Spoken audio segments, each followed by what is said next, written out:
സ്തുതിക്ക് യോഗ്യനായ കർത്താവിന് നന്ദി പറഞ്ഞുകൊണ്ട് ഫെയ്ത്ത് വോയിസിലേക്ക് എല്ലാവരെയും ഞങ്ങൾ സ്വാഗതം ചെയ്യുന്നു.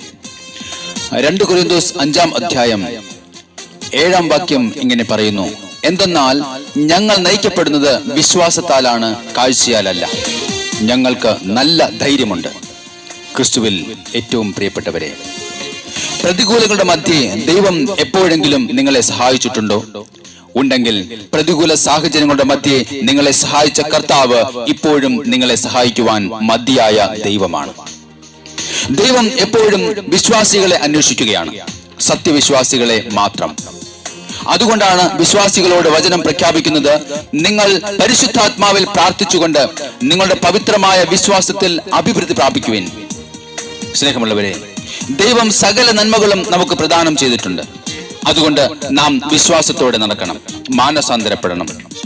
വിശ്വാസത്തോടെ നടക്കുമ്പോൾ, വിശ്വാസത്തോടെ പ്രാർത്ഥിക്കുമ്പോൾ ദൈവത്തിന് നമ്മോട് പലതും പറയുവാനും ചെയ്യുവാനും ഉണ്ടാകും. പത്രോസിന്റെ വിശ്വാസത്തിന്റെ ആഴം കണ്ടതുകൊണ്ട് കർത്താവ് പത്രോസിനോട് പറഞ്ഞു: ഈ പാറമേൽ എന്റെ സഭ ഞാൻ സ്ഥാപിക്കും, നരക കവാടങ്ങൾ അതിനെതിരെ പ്രബലപ്പെടുകയില്ല. സ്നേഹമുള്ളവരെ, ഒരു വിശ്വാസിയുടെ വിശ്വാസത്തിന്റെ ആഴമനുസരിച്ച് ദൈവം പ്രവർത്തിക്കും. ഒരു ചെറിയ കടുകുമണിയോളം വിശ്വാസമാണ് നിനക്ക് ഉള്ളത് എങ്കിൽ അത്രമാത്രം നിനക്ക് വേണ്ടി പ്രവർത്തിക്കുവാൻ കാത്തിരിക്കുന്ന ഒരു ദൈവം നമ്മുടെ കർത്താവായ യേശു ക്രിസ്തു പറയുന്നു: കാഴ്ചയാലുള്ള ജീവിതം നയിക്കുന്നത് മാറ്റി വിശ്വാസത്തിലുള്ള ജീവിതം നയിക്കൂ. 1 കൊരിന്തോസ് 16-ാം അധ്യായം 13-ാം തിരുവചനം ഇങ്ങനെ വ്യക്തമാക്കുന്നു: നിങ്ങൾ ജാഗരൂകരായിരിക്കുവിൻ, വിശ്വാസത്തിൽ ഉറച്ചു നിൽക്കുവിൻ, പൗരുഷവും കരുത്തും ഉള്ളവരായിരിക്കുവിൻ. ആഴത്തിൽ കുഴിച്ച് പാറമേൽ അടിസ്ഥാനമിട്ട് വീട് പണിത മനുഷ്യനോട് തുല്യനായിരിക്കണം ഒരു വിശ്വാസി എന്നാണ് കർത്താവ് പറയുന്നു. എന്റെ അടുത്ത് വന്ന് എന്റെ വചനം കേൾക്കുകയും അതനുസരിച്ച് പ്രവർത്തിക്കുകയും ചെയ്യുന്നവൻ ആഴത്തിൽ കുഴിച്ച് പാറമേൽ അടിസ്ഥാനമിട്ട് വീട് പണിത മനുഷ്യനോട് സദൃശ്യനാണ്. തിരുവചനത്തിൽ പറഞ്ഞിരിക്കുന്ന കാര്യങ്ങൾ ഓരോ കാലത്തിലും ഇപ്പോഴും സംഭവിച്ചുകൊണ്ടിരിക്കുകയാണ്. ഈ സമയം നാം ഏതെല്ലാം തെറ്റുകൾ ചെയ്തു പോയിട്ടുണ്ടോ, കർത്താവിനോട് നമുക്ക് മാപ്പ് ചോദിക്കാം. വിശ്വാസത്തോടെ നമുക്ക് പ്രാർത്ഥിക്കാം. കർത്താവിന്റെ കരുണ നമ്മുടെ മേലും ലോകം മുഴുവനും ഉണ്ടാകട്ടെ. ആകുലതയിൽ അടിമപ്പെട്ട് നിരാശരായിരിക്കാതെ നമ്മുടെ കർത്താവിന് എത്രയോ നല്ല ദൈവമാണെന്ന് തിരിച്ചറിഞ്ഞ് വിശ്വാസത്തോടെ നമുക്ക് പ്രാർത്ഥിക്കാം. ഞാൻ ഇന്നുവരെയും നിലനിൽക്കുന്നത് എന്റെ കഴിവിന്റെയും എന്റെ ബലത്തിന്റെയും ശക്തിയാലല്ല. കാരണം അത് ദൈവകൃപയും ദൈവത്തിന്റെ ദൈവമാണ്. ഞാൻ ആയിരിക്കുന്നത് ദൈവകൃപയാലാണെന്ന് ഓരോ വിശ്വാസിയും വിശ്വസിച്ചുകൊണ്ട് കർത്താവിനെ നമുക്ക് പുകഴ്ത്തി ആരാധിക്കാം. അവിടുന്ന് എത്രയോ വലിയവനാണെന്ന് തിരിച്ചറിഞ്ഞ് സ്തുതിക്ക് യോഗ്യനായ ഒരേ ഒരു കർത്താവിനോട് നമുക്ക് പ്രാർത്ഥിക്കാം. നമുക്ക് വേണ്ടി കുരിശിൽ മരിച്ച് ജയാളിയായി വിജയം വരിച്ച കർത്താവിന്റെ സന്നിധിയിൽ നമ്മെ തന്നെ താഴ്ത്തി സമർപ്പിച്ചുകൊണ്ട് നമുക്ക് ചേർന്ന് കർത്താവിനെ ആരാധിച്ച് പുകഴ്ത്തി പാടാം. ഓ ജീസസ്, യേശുവിനെ, ആമേൻ. ക്രൂശിലെ ജയാളിയെ ഹല്ലേലൂയ സ്തുതിച്ചിടാം. യേശുവിനെ സ്തുതിക്കവൻ യോഗ്യനല്ലോ.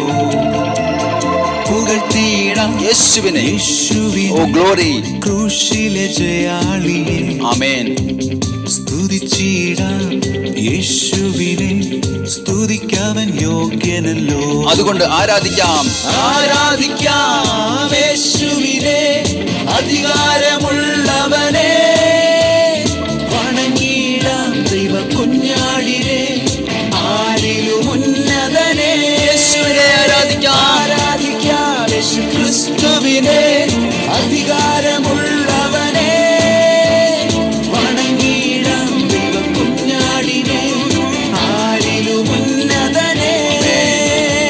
നമുക്ക് വിശ്വസിച്ചുകൊണ്ട് പറയാം: ഞാൻ കർത്താവേ അങ്ങിൽ വിശ്വസിക്കുന്നു.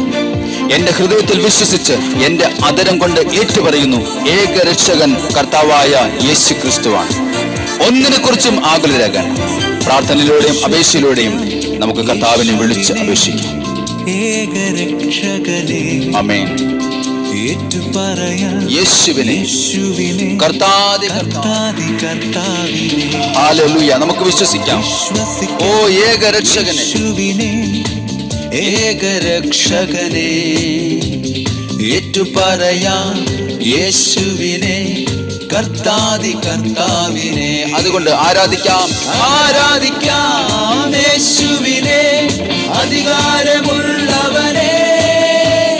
വണങ്ങിടാം ദൈവ കുഞ്ഞാടിനെ, ആരിലും ഉന്നതനെ, ആരിലും ഉന്നതനായ കർത്താവിനെ. ഓ ഗ്ലോറി, അധികാരമുള്ളവനെ. ഹല്ലേലൂയ. വണങ്ങിടാം ദൈവ കുഞ്ഞാടിനെ, ആരിലും ഉന്നതനെ. സ്നേഹമുള്ളവരെ, ഒരു മനുഷ്യന്റെ ശരീരത്തിലെ നിറത്തെയോ തലമുടിയുടെ നിറത്തെയോ എന്നേക്കുമായി മാറ്റുവാൻ സാധിക്കുകയില്ല. എന്നാൽ മറിച്ച് നമ്മുടെ മനസ്സ് മാറ്റുവാൻ സാധിക്കും. അതുകൊണ്ട് നമുക്ക് നമ്മുടെ മനസ്സിന്റെ നവീകരണം വഴി രൂപാന്തരപ്പെട്ടുകൊണ്ട് നമുക്ക് പറയാം, എനിക്കൊരു കർത്താവുണ്ട്. ഘോഷിക്കുവാൻ, ആരാധിക്കുവാൻ, അവിടുത്തെ സ്തുതിക്കുവാൻ എനിക്കൊരു ദൈവമുണ്ട്. എന്നെ അറിയുന്ന, എനിക്ക് ജീവനും ജീവശ്വാസവും തന്ന ഒരു കർത്താവിനെ ഞാൻ സ്നേഹിക്കും.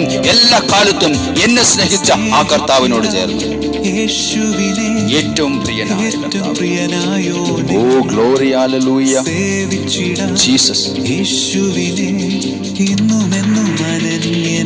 ആമേൻ. സ്നേഹിച്ചിടാം യേശുവിനെ, ഏറ്റവും പ്രിയനായോനെ. ഹല്ലേലൂയ. സേവിച്ചിടാം യേശുവിനെ, ഇന്നുമെന്നും അനന്യനെ. ആരാധിക്കാം, ആരാധിക്കാം യേശുവിനെ, അധികാരമുള്ളവനെ. വണങ്ങിടാം, വണങ്ങിടാം കുഞ്ഞാടിനെ, ആരിലും ഉന്നതനായ കർത്താവിനെ. ഓ ഗ്ലോറി, ആരാധിക്കാം, ആരാധിക്കാം ക്രിസ്തുവിനെ, അധികാരമുള്ളവനെ. വണങ്ങിടാം ദൈവ കുഞ്ഞാടിനെ, ആരിലും ഉന്നതനെ. നമ്മുടെ പാപങ്ങൾ ഏറ്റുപറഞ്ഞ് നമുക്ക് മോചനം നേടാം. നമ്മെ ഒരിക്കലും കൈവിടാത്ത ദൈവത്തിൽ ആശ്രയിച്ച് നൂറുമേനി ഫലം നൽകുന്ന കർത്താവിനെ നമുക്ക് വിളിച്ചപേക്ഷിക്കാം. നമുക്ക് ഘോഷിക്കാം, നമുക്കൊരു ദൈവമുണ്ട്. ഈ കർത്താവിന്റെ നാമം എല്ലാ നാമങ്ങൾക്കും മേലായി ഉയർന്നു നിൽക്കട്ടെ. ഹല്ലേലൂയ. സത്യസുവിശേഷത്തെ ഓ ജീസസ് നോക്കി പാർക്കാം യേശുവിനെ, വീണ്ടും വരുന്നവനെ. വിശ്വാസത്തോടെ നമുക്ക് പ്രഖ്യാപിക്കാം, ഘോഷിച്ചിടാം യേശുവിനെ, സത്യസുവിശേഷത്തെ നോക്കി പാർക്കാം യേശുവിനെ, വീണ്ടും വരുന്നവനെ. ആരാധിക്കാം, ആരാധിക്കാം യേശുവിനെ. ഓ ഗ്ലോറി, അധികാരമുള്ളവനെ. ഹല്ലേലൂയ. വണങ്ങിടാം ദൈവ കുഞ്ഞാടിനെ, ആരിലും ഉന്നതനായ യേശുവിനെ. ആരാധിക്കാം യേശു ക്രിസ്തുവിനെ, അധികാരമുള്ളവനെ. ഹല്ലേലൂയ. വണങ്ങിടാം ദൈവ കുഞ്ഞാടിനെ, ആരിലും ഉന്നതനെ. Hallelujah, hallelujah. കർത്താവേ, ഞങ്ങൾ അങ്ങയെ ആരാധിക്കുന്നു. യേശുവേ, മഹത്വപ്പെടുത്തുന്ന കർത്താവേ, വിശ്വാസത്തോടെ അങ്ങയുടെ സന്നിധിയിലേക്ക് ഞങ്ങൾ കടന്നു വരുന്നു. ഹല്ലേലൂയ. യേശുവേ, മഹത്വം, മഹത്വം, മഹത്വം. കർത്താവേ, സ്തുതിക്കുന്നു. ഇത് കേട്ടുകൊണ്ടിരിക്കുന്ന സകല മക്കളെയും അനുഗ്രഹിക്കണമേ യേശുവിന്റെ നാമത്തിൽ. വിശ്വാസത്തോടെ പ്രാർത്ഥിക്കുന്ന നമ്മെ എല്ലാവരെയും നമ്മുടെ പ്രാർത്ഥനകൾക്ക് ഉത്തരം തന്ന് അനുഗ്രഹിക്കട്ടെ എന്ന് യേശു ക്രിസ്തുവിന്റെ നാമത്തിൽ ഞങ്ങൾ പ്രാർത്ഥിക്കുന്നു.